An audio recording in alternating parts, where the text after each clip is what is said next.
बिस्मिल्लाहिर्रहमानिर्रहीम। अस्सलाम वालेकुम स्टूडेंट्स, वेलकम बैक। जी स्टूडेंट्स, कैसे हैं सब? आई होप कि सब खैर वाफियत से होंगे और खूब मज़े में होंगे। तो स्टूडेंट्स, लेक्चर नंबर 3 में हमने लाउडनेस के बारे में बहस की थी, उसका पोस्टमार्टम किया था और सीखा था कि लाउडनेस क्या होती है और किन किन फैक्टर्स पे डिपेंड करती है। अब जो है वो साउंड की जो नेक्स्ट करैक्टरिस्टिक्स हैं, आज हम इस वीडियो में उनको मुकम्मल करेंगे। तो चलिए बेटा स्टार्ट करते हैं। तो अगली जो करैक्टरिस्टिक्स है वो हमारे पास है बेटा पिच, कि पिच क्या होती है। तो अक्सर आपने कुछ आवाज़ें सुनी होंगी, जैसे आप वूफर की आवाज़ सुनते हैं, ठीक है, साउंड ऑफ ए वूफर। गाड़ियों में अक्सर जब वो ऊंची आवाज़ में उन्होंने बेस बढ़ाकर उन्होंने आवाज़ जब वो छोड़ी होती है, जिससे दिल जब आपका धक धक धक धक साथ साथ कर रहा होता है, क्लियर। तो उसमें आप उस साउंड को देखते हैं, वो एक साउंड आपको एक मोटी आवाज़ सुनाई पड़ती है, ठीक है, जिसमें जो बेस है वो बहुत ज़्यादा उन्होंने हाई रखा होता है, क्लियर। इसी तरह आप जब वो अक्सर जब वो लोगों की आवाज़ सुनते हैं, आदमियों की आवाज़ सुनते हैं, ठीक है, अक्सर आदमियों की जो आवाज़ होती है वो बहुत मोटी होती है, जैसे अमिताभ बच्चन की आवाज़ है, हे कैसे हो, ठीक है, तो वो एक मोटी आवाज़ आपको सुनाई पड़ती है, ठीक है। इसी के बरक्स आप जब वो परिंदों की आवाज़ को सुनते हैं, चिड़ियों की आवाज़ चूँ चूँ चूँ चूँ, ठीक है, और फिर जब वो आप बच्चों के चिल्लाने की और रोने की आवाज़ को सुनते हैं, ठीक है, जैसे वो चीखे मार मार के रोते हैं। अक्सर औरतों की आपने आवाज़ को सुना होगा, लड़कियों की आवाज़ जब वो बारीक होती है, ठीक है। तो कुछ आवाज़ें जब वो कान में बड़ी चुभती हैं, ठीक है, वो जो चुभती हैं उसको बोलते हैं वो बहुत आवाज़ पतली आवाज़ है, बारीक आवाज़ है, ठीक है। और कुछ आवाज़ें जब वो मोटी सी होती हैं, ठीक है, वूफर की आवाज़, क्लियर, तो वो आवाज़ जब मोटी होती है। तो इनमें से जो वूफर आवाज़ है या जो आदमियों की अक्सर जो आवाज़ होती है, ठीक है, और इनको हम बोलते हैं बेटा ग्रेव साउंड। आदमियों की जो आवाज़ होती है इसको हम क्या नाम देंगे? Grave sounds. इसी के बरक्स जैसे कि परिंदों के चहचहाने की आवाज़ है, बिल्ली की आवाज़ आपने सुना होगा, म्याऊ, बारीक सी आवाज़ वो निकालती है, क्लियर। तो अक्सर चिल्ड्रन के रोने की आवाज़ जो कि बड़े ही कानों को जब वो तीखी आवाज़ लगती है, ठीक है, लड़कियों के और औरतों की जो आवाज़ है वो बारीक होती है। तो ये जो आवाज़ें हैं इनकी वो हम बोलेंगे श्रिल साउंड्स। क्या नाम देंगे? श्रिल साउंड, मतलब बारीक आवाज़ें, पतली आवाज़ें, और ग्रेव साउंड मतलब मोटी आवाज़ें। तो कुछ आवाज़ें मोटी हैं और कुछ आवाज़ें बारीक हैं। तो दो साउंड्स जिनमें एक मोटी आवाज़ है और एक बारीक आवाज़ है, उनमें हम बोलेंगे पिच का डिफरेंस होता है, ठीक है। उन दोनों आवाज़ों में किस चीज़ का फ़र्क होगा, ठीक है। तो साउंड की वो कौन सी करैक्टरिस्टिक्स है जिसकी बुनियाद पर वो एक मोटी आवाज़ आपको दे रहा है और एक बारीक आवाज़ आपको मिल रही है, दैट इज़ कॉल्ड पिच, ठीक है। इसको हम बोलेंगे कि जिसमें मोटी आवाज़ आपको सुनने को मिलती है, इन आवाज़ों को हम बोलेंगे बेटा लो पिच, ठीक है जी। इनको आप क्या नाम देंगे? लो पिच, यानी कि मोटी आवाज़ें हैं। और जहाँ पर आपको बारीक आवाज़ें मिलती हैं, पतली आवाज़ें मिलती हैं, कान में चुभन सी महसूस होती है, उसको हम बेटा बोलेंगे हाई पिच। क्या नाम देंगे? High pitch. So what is meant bye pitch? Pitch is a characteristics of sound. Pitch is a characteristics of sound by which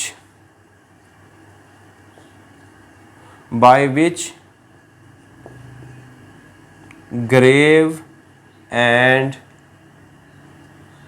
shrill sound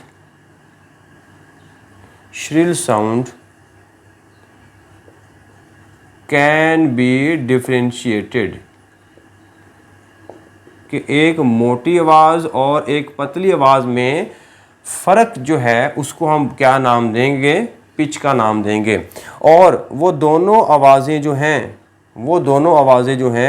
वो सेम सोर्स से आ रही हों, उनका सोर्स ऑफ साउंड सेम हो, उनका डिवाइस सेम हो, उनका loudness same हो, ठीक है, उनका डेसिबल सेम हो, लेकिन फिर भी उनमें फ़र्क होता है क्योंकि उनका पिच का फ़र्क होता है।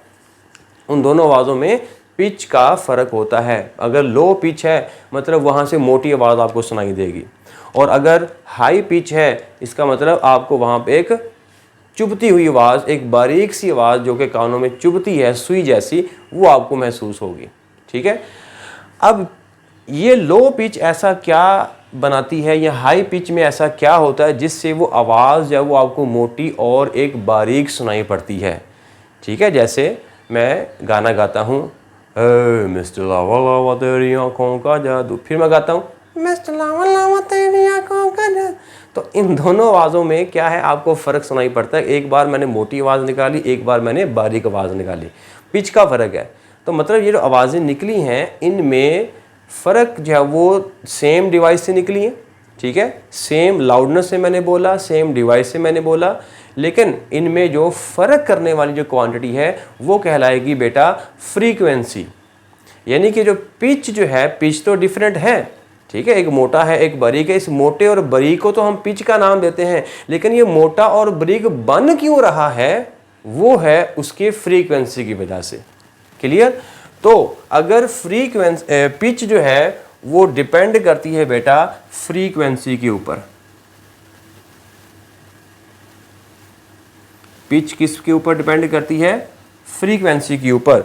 मतलब कि अगर हाई फ्रीक्वेंसी होगी, अगर फ्रीक्वेंसी जब वो हाई है, यस, तो यहाँ से आपको एक बारीक आवाज़ सुनाई पड़ेगी, that is a shrill sound, a shrill sound जो कि आपको कान में चुभेगा।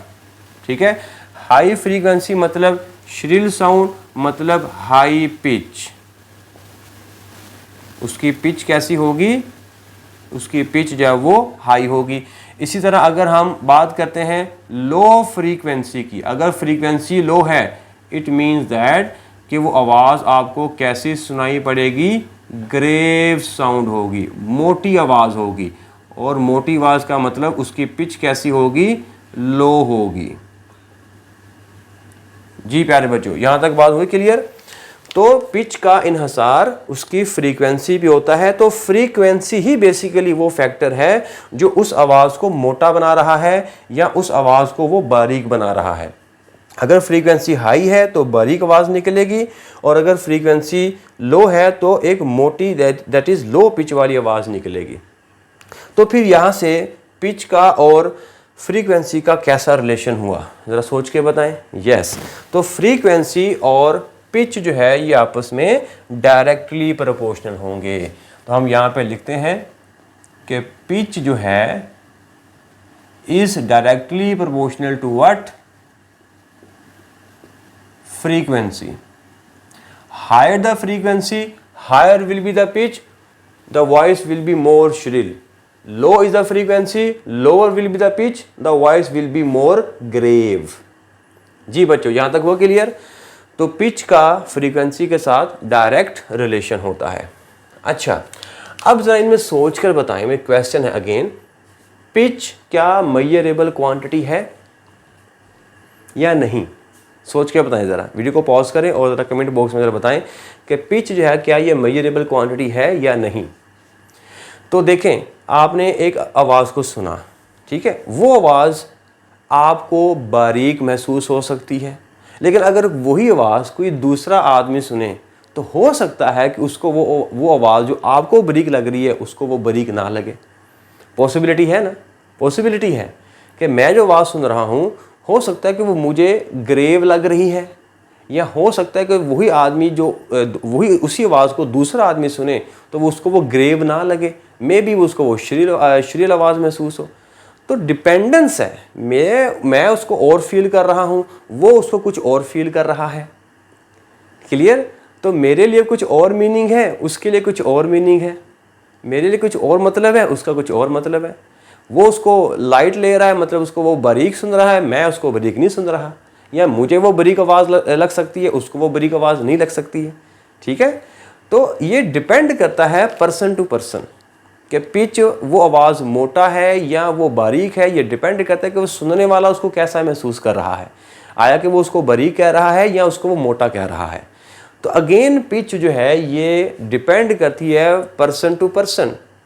तो ऐसी क्वांटिटी जो कि हर एक शख्स के लिए डिफरेंट मीनिंग रखती हो, उसको हम फिज़िक्स में मैयर नहीं कर सकते। फिज़िक्स जब इस चीज़ को नहीं मानती, फिज़िक्स में हम मैयर उसी को कर सकते हैं कि मैं उसको मालूम करूं तो मुझे भी वही मालूम हो, मुझे भी वही फीलिंग आए, और वो अगर मालूम करे तो वो उसको भी वही फीलिंग आए, उसका भी उतना ही जवाब आए।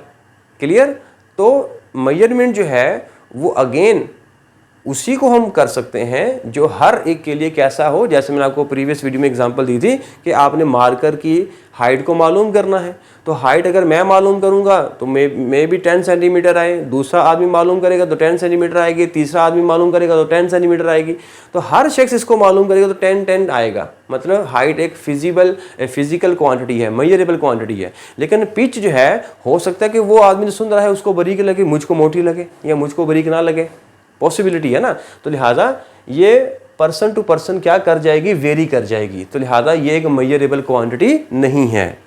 तो हम यहाँ पे लिख सकते हैं नोट के तौर पर, नोट पिच इज नॉट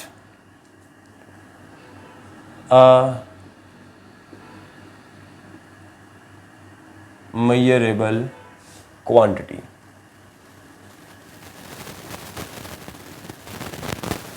ठीक है जी, because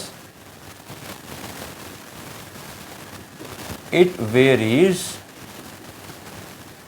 from person to person.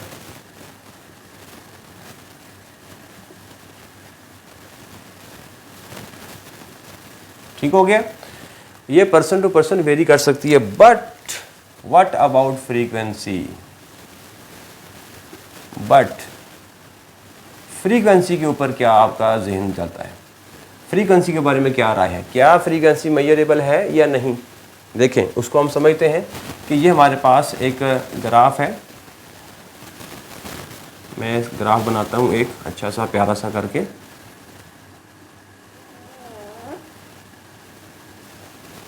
Okay,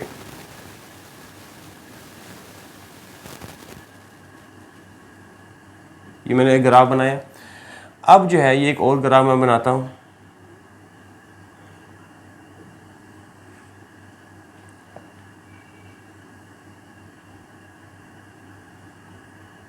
हाँ जी, ये मैंने दो ग्राफ बनाए। ठीक है, वाई एक्सिस पर हम डिस्प्लेसमेंट को ले सकते हैं, एम्पलीट्यूड को ले सकते हैं, एंड सो ऑन। अच्छा, अब मुझे बताएं कि इस ग्राफ के अंदर मैं अगर ये कहूँ कि इसमें कितनी वेव्स हैं, ठीक है, और इस ग्राफ में कितनी वेव्स हैं, तो आप कहेंगे कि सर इस ग्राफ के अंदर ये यहाँ से लेकर यहाँ तक ये एक वेव है और ये आधी वेव है, 1.5 वेव है, ये इसको मुकम्मल 2 वेव कर लेते हैं। ठीक है, इसमें हम इसको 2 वेव मुकम्मल कर लेते हैं। ओके हो गया। ठीक है जी, इसमें ये 2 वेव्स हैं। ठीक है, एक जब वो यहाँ से लेकर यहाँ तक है और दूसरी यहाँ से लेकर यहाँ तक है। इस ग्राफ के अंदर नंबर ऑफ वेव्स कितनी है? 1 है। अब फ्रीक्वेंसी क्या होता है? फ्रीक्वेंसी की डेफिनेशन क्या है? Number of waves in second, कि 1 सेकंड में कितनी वेव्स है वो प्रोड्यूस हो रही हैं, उसी को हम बोलते हैं frequency. The number of oscillation in 1 second is called frequency. अब फर्ज करेंगे 1 सेकंड के अंदर ये 2 वेव्स यहाँ पे जनरेट हो रही हैं। अब मैं अगर मालूम करूँगा कि यहाँ पे इसकी फ्रीक्वेंसी कितनी है, तो मैं कहूँगा इसकी फ्रीक्वेंसी 2 है। कोई दूसरा आदमी बोलेगा और वो उस दूसरा आदमी कहेगा कि इसकी फ्रीक्वेंसी कितनी है, मैं पूछूंगा तो वो बोलेगा भाई इसकी फ्रीक्वेंसी जब वो 2 है। एक तीसरा आदमी आता है, वो कहता है इसकी फ्रीक्वेंसी कितनी है, वो कहता है इसकी जो फ्रीक्वेंसी वो हमारे पास 2 है। मतलब कि कोई भी शख्स इसको आकर इसकी फ्रीक्वेंसी को मालूम करेगा तो वो कितनी बोलेगा? 2 ही बोलेगा। क्लियर? क्या ऐसा हुआ कि मैंने 2 बोला, दूसरे ने 3 बोला, तीसरे ने 1 बोला? ऐसा तो नहीं है ना। तो फ्रीक्वेंसी जो है वो हर पर्सन के लिए कैसी हुई? सेम हुई। जैसे इस डायग्राम में है, इस डायग्राम में कितनी नंबर ऑफ वेव्स हैं? 1 है। कोई दूसरा शख्स आता है उसको मालूम करता है, वो कितनी वेव को मालूम करेगा? वो 1 ही वेव को मालूम करेगा। तीसरा आता है, वो भी क्या कहेगा? यस, वो भी क्या कहेगा कि इसमें 1 ही वेव है। मतलब कि नंबर ऑफ वेव्स कैसी हैं, सेम हैं। तो नंबर ऑफ वेव्स को ही हम बेसिकली क्या नाम देते हैं, number of waves is called frequency. Clear?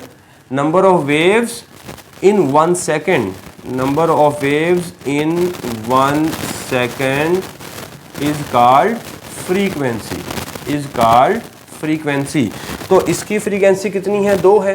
तो कोई भी शख्स आके मालूम करेगा तो वो 2 ही मालूम करेगा। इसकी फ्रीक्वेंसी कितनी है, 1 है। तो कोई भी शख्स इसकी फ्रीक्वेंसी आके मालूम करेगा तो कितनी मालूम करेगा, 1 ही मालूम करेगा। तो फ्रीक्वेंसी हर पर्सन के लिए कैसी हुई, सेम हुई। पिच हर पर्सन के लिए कैसा था, डिफरेंट था।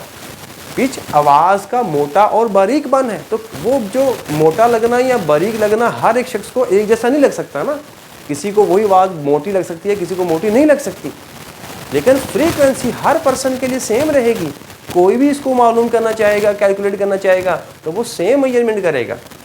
तो यस, जो फ्रीक्वेंसी है ये एक मेजरेबल क्वांटिटी है, क्योंकि ये हर पर्सन के लिए सेम मीनिंग रख रही है। So we can say that frequency जो है,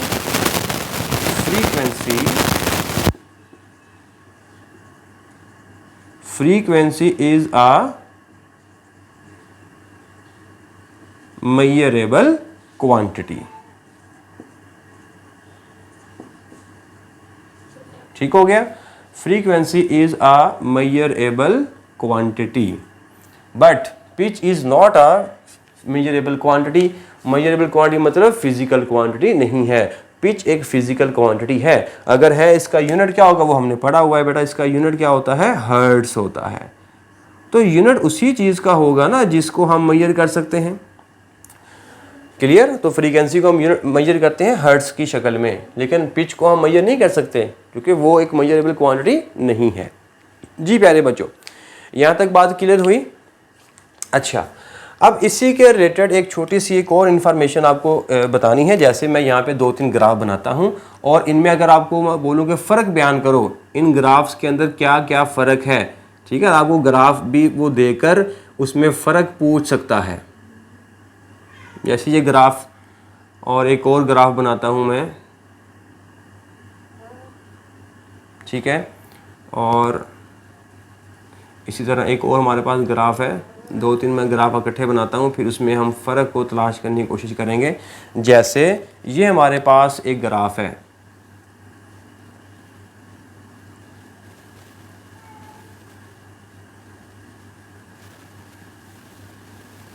ओके। फिर उसके बाद एक और ग्राफ है और एक और ग्राफ है, ठीक है जी। अब ये 3 ग्राफ मैंने बनाए हैं। अगर मैं इस ग्राफ को ए कह दूं, ये हमारे पास ए ग्राफ है, ये हमारे पास बी ग्राफ है, ये हमारे पास सी ग्राफ है, ओके। अब अगर मैं ए और बी का कंपैरिजन करूं, ए और बी में क्या डिफरेंस है और क्या सिमिलर है, ठीक है? तो सबसे पहले सिमिलर क्या है? सिमिलर क्या है कि इनका एम्पलीट्यूड, ठीक है? मैंने तकरीबन एम्पलीट्यूड है वो तकरीबन सेम बनाने की कोशिश की है यहाँ पर,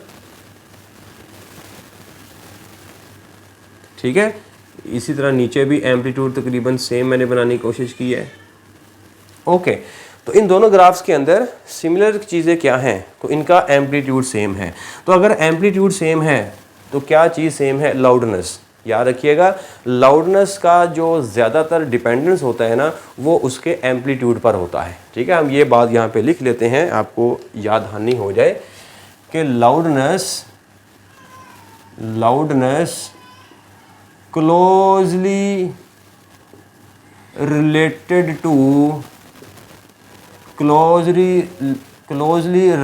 to its एम्पलीट्यूड, ठीक है?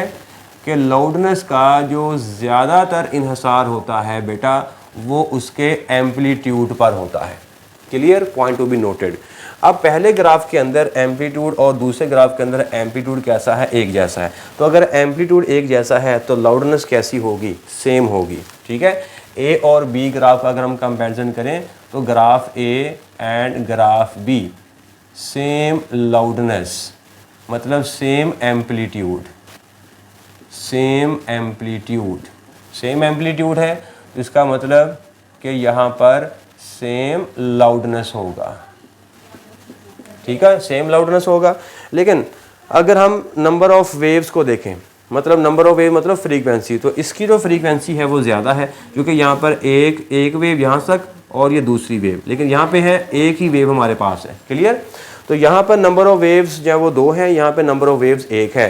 तो जितनी नंबर ऑफ वेव्स ज़्यादा होंगी उसका पिच ज़्यादा होगा, पिच ज़्यादा होगा तो फ्रीक्वेंसी ज़्यादा होगी, फ्रीक्वेंसी ज़्यादा होगी तो वो आवाज़ कैसी होगी, श्रिल होगी।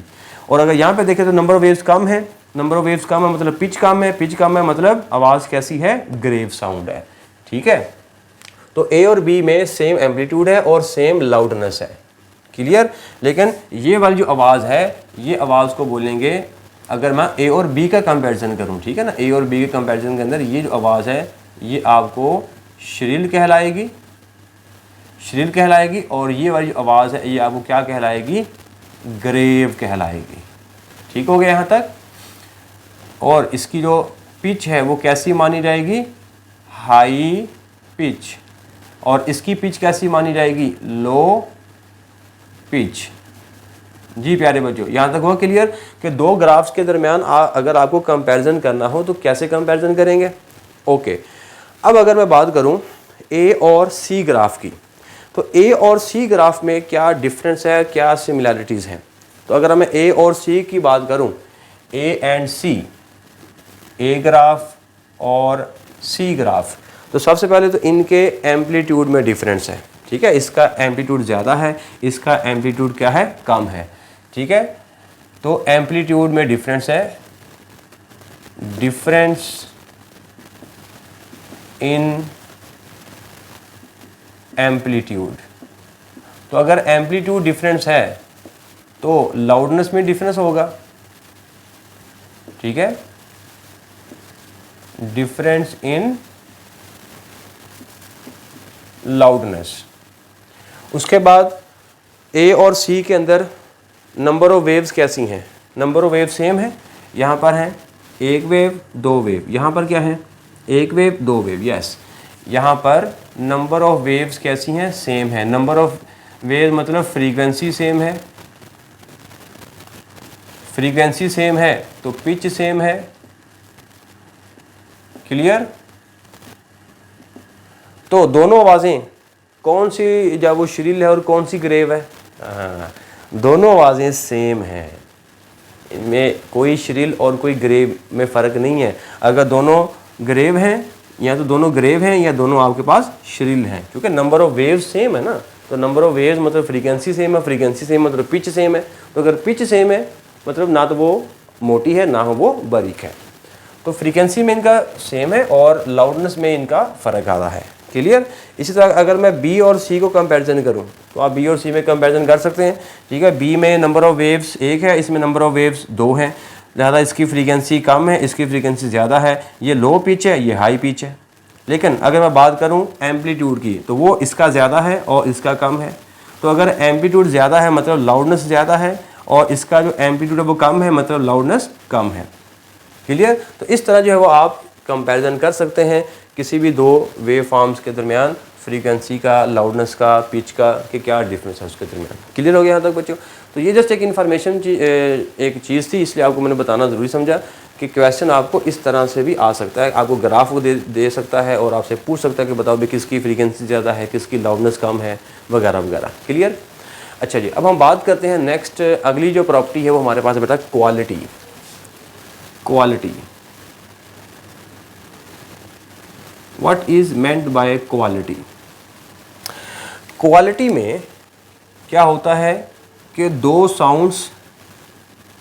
साउंड्स ऑफ सेम लाउडनेस, कि वो सेम लाउडनेस की हों एंड सेम पिच की हों, तो उनके दरमियान हम फ़र्क कर सकते हैं, बट वो दोनों आवाज़ें produced by two different sources. Yes, produced by two different sources, कि ऐसी दो आवाज़ें जिनका लाउडनेस भी एक जैसा हो, जिनका पिच भी एक जैसा हो, लेकिन फिर भी हम फ़र्क कर सकते हैं। कैसे? चूँकि वो दो डिफरेंट सोर्सेज से आ रही होंगी। ठीक है, जैसे एक कमरे के अंदर जब वो एक बांसुरी बज रही है, एक गिटार बज रही है, एक छोटी सी ढोलकी बज रही है, तो आप बाहर खड़े होकर उनको सुनकर आप पहचान सकते हैं कि कौन सी गिटार है, कौन सी बांसुरी बज रही है, कौन सा जब वो तबला बज रहा है या ढोलकी बज रही है। तो आप बाहर ही खड़े होकर आप उनकी आवाज़ों में फ़र्क जान सकते हैं। ठीक है, हालांकि आपने उन डिवाइसेस को देखा नहीं है, लेकिन आपने सुनकर बता दिया कि क्या है कि उनमें कौन कौन सी आवाज़ किस किस डिवाइस से आ रही है, किसकी पियानो की है, गिटार की है, वायलिन की है, एंड सो ऑन। आप उस डिवाइस को सुनकर बाहर खड़े होकर पहचान सकते हैं। ठीक है, तो हमारा जो दिमाग है ना, वो किस तरह उसको रिसीव करता है, या तो वो लाउडनेस के हवाले से उसको जब वो सेंस करेगा कि क्या डिफरेंस है, या वो पिच के हवाले से सेंस करेगा क्या क्या है कि क्या डिफरेंस है। ठीक है, या वो क्वालिटी के हवाले से जब वो डिफरेंस करेगा कि क्या क्या डिफरेंस है उन आवाज़ों के दरमियान। तो इस तरह जो है वो अगर लाउडनेस भी सेम हो, पिच भी सेम हो, तो अगर सोर्स डिफरेंट हो तो भी उन आवाज़ों में फ़र्क हो सकता है। तो क्वालिटी का जो ज़्यादातर रिलेशन होता है ना, ये होता है इंस्ट्रूमेंट्स के साथ। ठीक है, इसका ज़्यादातर जो रिलेशन होता है क्वालिटी का, वो होता है रिलेशन विद इंस्ट्रूमेंट्स। क्लियर? ये इंस्ट्रूमेंट्स के साथ इसका रिलेशन होता है, और इंस्ट्रूमेंट्स को हम ज़्यादातर इस्तेमाल करते हैं इन म्यूज़िक। यस, क्योंकि हर म्यूज़िकल इंस्ट्रूमेंट से डिफरेंट आवाज़ आनी है, तो हर म्यूज़िकल इंस्ट्रूमेंट की क्वालिटी भी कैसी होगी? डिफरेंट होगी। क्लियर? तो अगर आपसे पूछा जाए कि कौन सी जो करैक्टरिस्टिक्स है जिसका म्यूज़िकल इंस्ट्रूमेंट के साथ ज़्यादा गहरा रिलेशन है, तो वो होगा क्वालिटी का। ठीक है, क्योंकि इसमें दो डिफरेंट सोर्सेज होने चाहिए, दो डिफरेंट डिवाइसेस होनी चाहिए, दो डिफरेंट इंस्ट्रूमेंट होने चाहिए, तब हम उनके दरमियान क्या कर सकेंगे? फ़र्क जान सकेंगे। क्लियर? उसके बाद जो क्वालिटी है, इसका डिपेंडेंस होता है वेव फॉर्म के ऊपर। ये बात याद रखिएगा, डिपेंडेंस, जो डिपेंडेंस है क्वालिटी का, जो डिपेंडेंस है वो हमारे पास होता है किसके ऊपर? वेव फॉर्म्स पर होता है। ये बहुत इंपॉर्टेंट है। Quality depends upon wave form. ठीक है, जैसे मैं यहाँ पर कुछ वेव फॉर्म बनाता हूँ। जैसे मान लीजिए कि ये हमारे पास एक वेव फॉर्म है, फिर हमारे पास एक और वेव फॉर्म बनाता हूँ,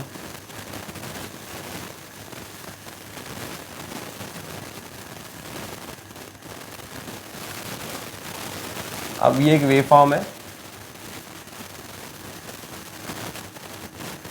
क्लियर? फिर एक और वेव फॉर्म मैं बनाता हूँ,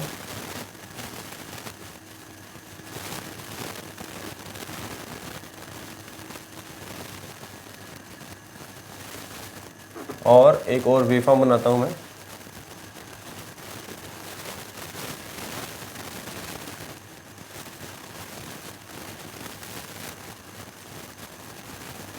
तो ये इस तरह मैंने 3 वेव फॉर्म बनाई हैं। क्लियर? अब इन तीनों वेव फॉर्म का अगर आप देखें तो एम्पलीट्यूड सेम है। ठीक है जी, मैंने एम्पलीट्यूड सेम बनाया है, और उसके बाद नंबर ऑफ वेव्स भी कैसी हैं? सेम हैं। तो एम्पलीट्यूड सेम है इन तीनों वेव फॉर्म में। क्या है कि एम्पलीट्यूड इज सेम, और सेम क्या है? और सेम है number of waves. Number of wave मतलब फ्रीक्वेंसी, फ्रीक्वेंसी मतलब पिच। ठीक है, so pitch is same, pitch is same.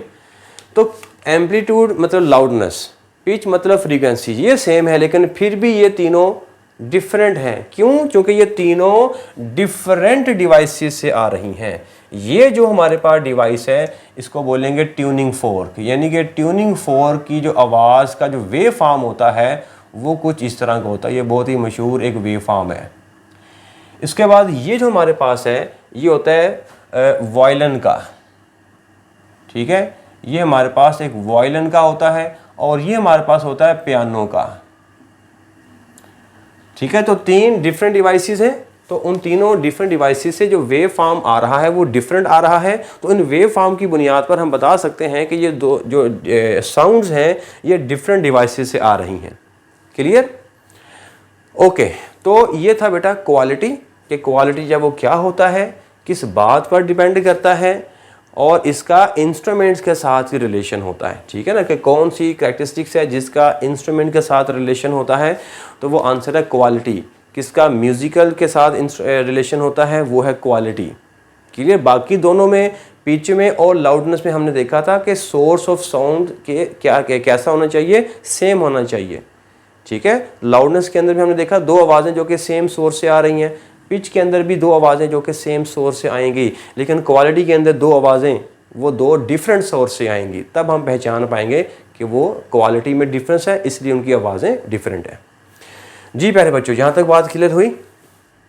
अच्छा, अब उसके बाद आगे चलते हैं बेटा। नेक्स्ट जो हमारे पास टर्म आ रही है दैट इज इंटेंसिटी।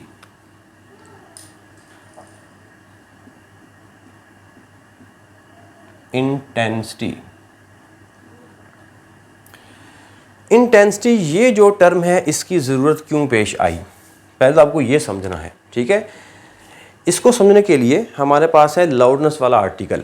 हमने लाउडनेस पढ़ा हुआ है, आप इसको थोड़ा ध्यान से सुनिएगा। अब लाउडनेस जो है ये एक मेजरेबल क्वांटिटी नहीं थी कि कोई आवाज़ ऊंची है या वो मध्यम है। ये डिपेंड करती है सुनने वाला उसको ऊंचा मानता है या उसको मध्यम मानता है। ठीक है, पर्सन टू पर्सन वो वेरी करती थी, इसलिए हम उसको मेजर नहीं कर सकते थे।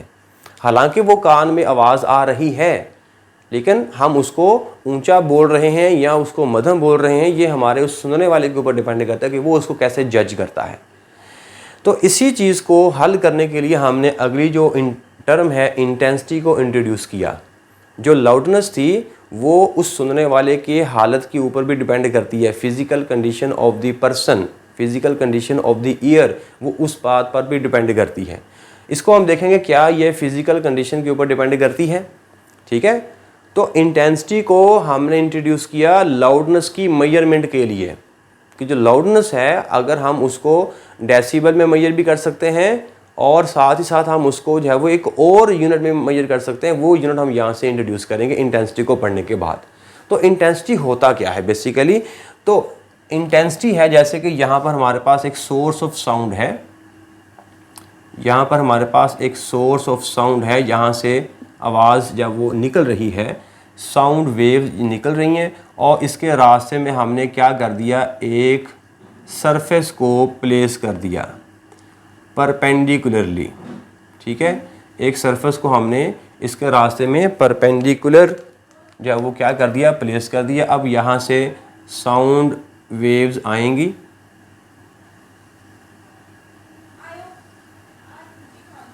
साउंड वेव्स आएंगी और वो यहाँ से पास आउट हो जाएंगी, प्रोपोगेट कर देंगे इस सरफेस में से। ठीक हो गया, sound waves passing through this unit area in 1 second. Again, sound energy, sound waves passing through this unit area in 1 second is called intensity of that area. फिर से कि अगर हम किसी भी सरफेस को वेव की डायरेक्शन के परपेंडिकुलर प्लेस कर दें तो उस सरफेस में से 1 सेकंड में जितनी भी एनर्जी यहाँ से पास करेगी वो एनर्जी कहलाएगी intensity. Clear? Energy passing, energy passing through unit area, through unit area, और वो कैसा पड़ा हुआ है, हेल्ड परपेंडिकुलर। ठीक है, energy passing through unit area held perpendicular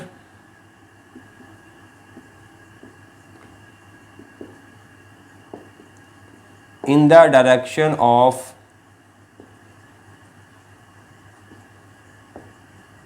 propagation of waves या साउंड वेव्स इन 1 सेकेंड। या इन यूनिट टाइम, 1 सेकंड मतलब unit time. Clear? Energy passing through unit area held perpendicular in the direction of propagation of sound waves is called intensity of that area। ठीक है, जैसे एक खिड़की में से, एक कमरे के अंदर, सारा कमरा हर तरफ से बंद है, उसके अंदर एक खिड़की रखी हुई है, उस खिड़की में से बाहर से सूरज की रोशनी आ रही है, तो 1 सेकंड में कितनी रोशनी जब वो उस एरिया में से पास कर रही है, अगर वो एरिया यूनिट एरिया है तो उस यूनिट एरिया में से 1 सेकंड में कितनी लाइट एनर्जी पास कर रही है, तो वो उस एरिया का इंटेंसिटी होगा। क्लियर? यही मैंने बात यहाँ पे लिखी है। अब अगर मैं इसको मैथमेटिकली लिखूँ तो intensity is equal to energy passing per unit area in 1 second. ठीक है, so this is a formula of intensity. Unit यहाँ से क्या निकलेगा?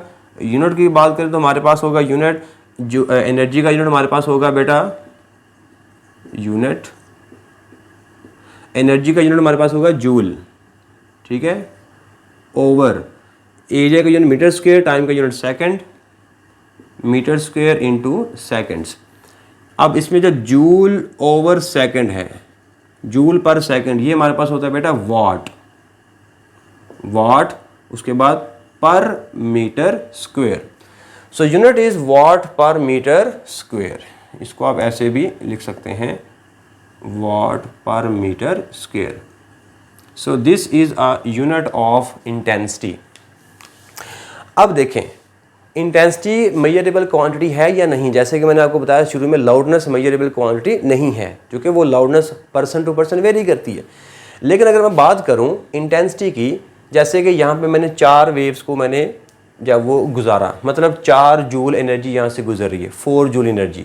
अब अगर कोई पर्सन इसको कैलकुलेट करेगा तो क्या कहेगा कि भाई 1 सेकंड में 4 जूल एनर्जी यहाँ से गुजर रही है, 4 वेव्स यहाँ से गुजर रही है, मतलब 4 जूल। एग्जाम्पल था, ठीक है। अब दूसरा आदमी आता है, वो भी क्या करता है, वो भी सोचता है कि भाई 1 सेकंड में कितनी यहाँ से वेव्स गुजर रही हैं, 4, मतलब 4 जूल एनर्जी पास हो रही है। थर्ड पर्सन आता है, वो भी क्या सोचेगा और वो क्या कैलकुलेट करेगा कि 1 सेकंड में कितनी एनर्जी यहाँ से पास हो रही है, 4 जूल एनर्जी पास हो रही है। तो हर तीनों आदमियों ने इस एरिया की इंटेंसिटी को कैलकुलेट किया, कितना, 4 जूल, कि हर 1 सेकंड में 4 जूल एनर्जी वहाँ से क्या कर रही है, पास कर रही है। क्या ऐसा हुआ कि पहले आदमी ने बोला नहीं भाई 3 वेव गुजर रही हैं, दूसरे ने बोला 5 वेव गुजर रही हैं, तीसरे ने बोला नहीं भाई 4 वेव गुजर रही हैं? ऐसा नहीं है। हर एक ने सेम कैलकुलेशन की, सेम मेजरमेंट की। तो तीनों आदमियों के लिए इंटेंसिटी इस यूनिट एरिया की कैसी रही, इक्वल रही, सेम रही।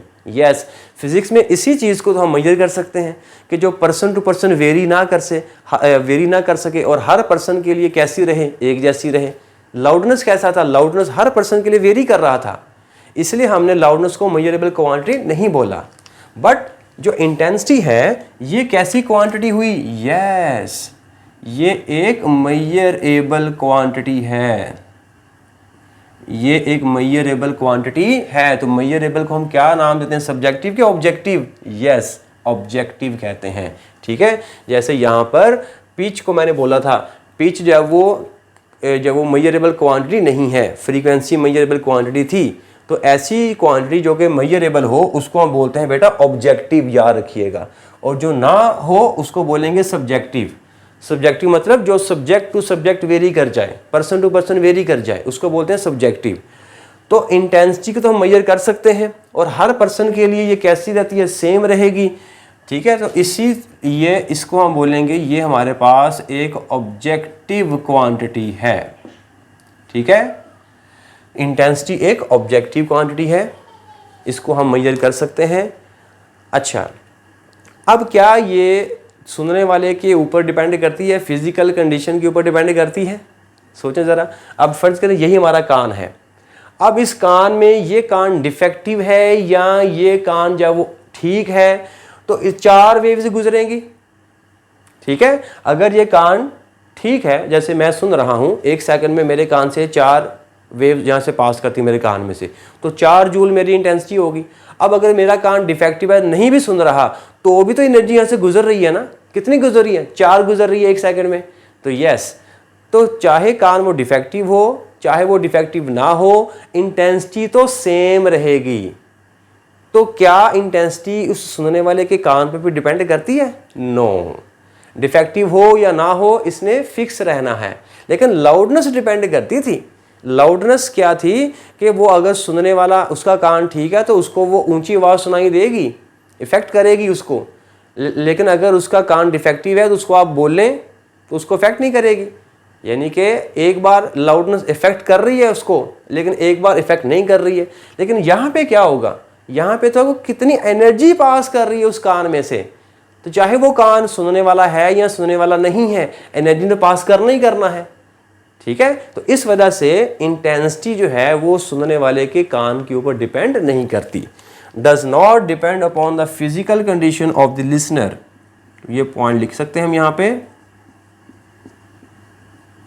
Does not depend on physical condition of year या लिसनर। जी प्यारे बच्चों, यहां तक बात हुई क्लियर कि इंटेंसिटी जो है वो डिपेंड नहीं करती सुनने वाले के कान पर, लाउडनेस डिपेंड करती है। जी प्यारे बच्चों, यहां तक बात हुई क्लियर? ओके, अब एक छोटा सा क्वेश्चन, फिर उसके बाद हम बात को ख़त्म करते हैं कि what is the difference between intensity and, हम बात करते हैं लाउडनेस और इंटेंसिटी में क्या फ़र्क होता है। एक शॉर्ट क्वेश्चन के तौर पर आप इसको नोट कर लें कि इनमें फ़र्क क्या है। Loudness, it is a subjective quantity. A sound may be loud for one person but may be feeble, that is फेंट फॉर अनदर पर्सन।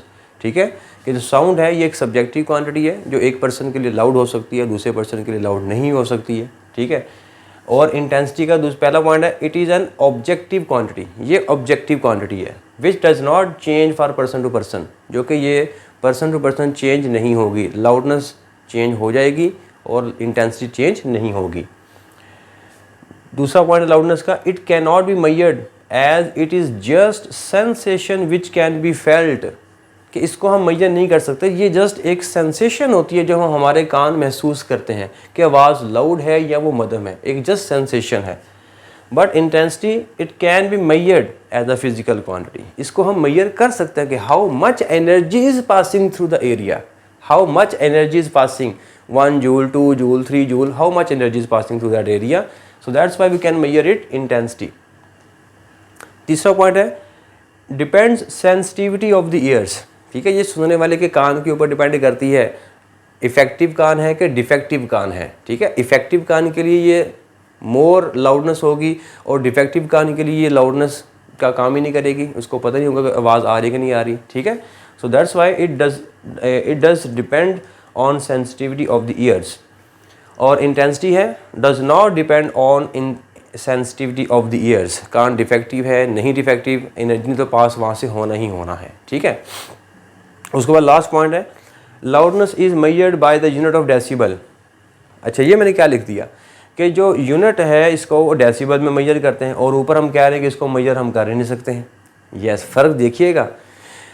सिंपल जो लाउडनेस है ना, जो कि जस्ट सेंसेशन है, उसको हम नहीं मेजर कर सकते, लेकिन दो आवाज़ों के दरमियान जो लाउडनेस है ना, उसको हम मेजर कर सकते हैं। ये वो लिखा हुआ है। अगर आप ये प्रीवियस लेक्चर में आप जाके देखें डिटेल के साथ, मैंने इसमें समझाया हुआ है कि लाउडनेस और डिफरेंस बिटवीन लाउडनेस में क्या फ़र्क है। ठीक है, तो सिंपल जो लाउडनेस है ना, जो कि सेंसेशन होती है, उसको हम मेजर नहीं कर सकते, बट दो आवाज़ों के दरमियान जो लाउडनेस का जो फ़र्क होता है ना, उस फ़र्क को, उस डिफरेंस को हम मेजर कर सकते हैं डेसिबल में। क्लियर, ये वो लिखा हुआ है। और इंटेंसिटी जो है वो उसको हम मेजर कर सकते हैं by the unit of what per metre square. वो मैंने अभी उसको कैलकुलेट भी किया कि कैसे उसको मेजर करते हैं। क्लियर बच्चों यहाँ तक? तो ये था एक छोटा सा शॉर्ट क्वेश्चन, इसको आप नोट कर लें, ये भी आपको एग्ज़ाम्स के अंदर पूछा जा सकता है। तो बच्चों ये था हमारा आज का टॉपिक। तो इसके साथ ही हमारा जो टॉपिक है आज का लेक्चर जब वो ख़त्म होता है। अल्लाह हाफिज़।